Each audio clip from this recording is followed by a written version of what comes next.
girls, today you are on one's lecture time, one topic at a time. We are going to discuss the diagramming of subjects and verbs.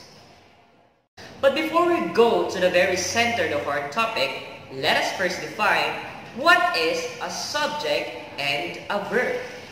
A subject is the one who's doing the action or the one being talked about in a sentence, while a verb shows actions or being. Now, what is a sentence diagram? A sentence diagram is a picture of lines that can help you find and identify all parts of a sentence. In this video, we are going to discuss the diagram of subject and verbs, questions, understood subjects, and compound subjects and verbs. In diagramming subjects and verbs, there are two lines that we must keep in our mind. First, the horizontal line, and the second, the vertical line. The horizontal line is what we call the base. It is the foundation of all sentence diagram. And the vertical line is the one that separates the subject and the verb. Remember, capital letters are included in the diagram, while punctuations are not. Let's take a look at these examples. People, work. If we're going to diagram it, this is how it looks like. See, the subject on the left, which is people, is separated from the verb on the right, which is work. Another example. Roy has been sleeping. In diagrammed, this is how it looks like.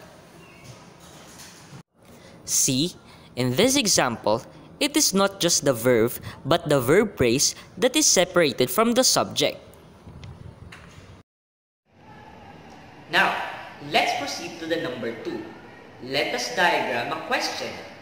A question is diagrammed as if it were a statement.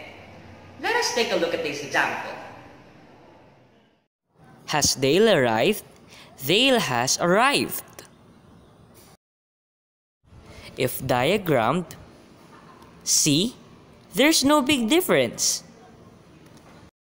Now, let us proceed to the third diagram. Diagramming understood subjects. When the subject of a sentence is an understood you, as in a command or a request, place you in parentheses in the subject position. Now, let us take a look at this example. Watch. If diagrammed, you watched, and you is placed inside the parentheses. Now, let us proceed to the fourth and last diagram. Diagramming compound subjects and verbs. Place the parts of a compound subject or a compound verb on parallel horizontal lines. Then put the conjunction connecting each part on a broken vertical line between them.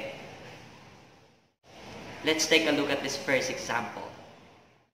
Both girls and boys attended. If diagrammed, notice that the two conjunctions are written on either side of the broken line. Another example. Dogs chase and play.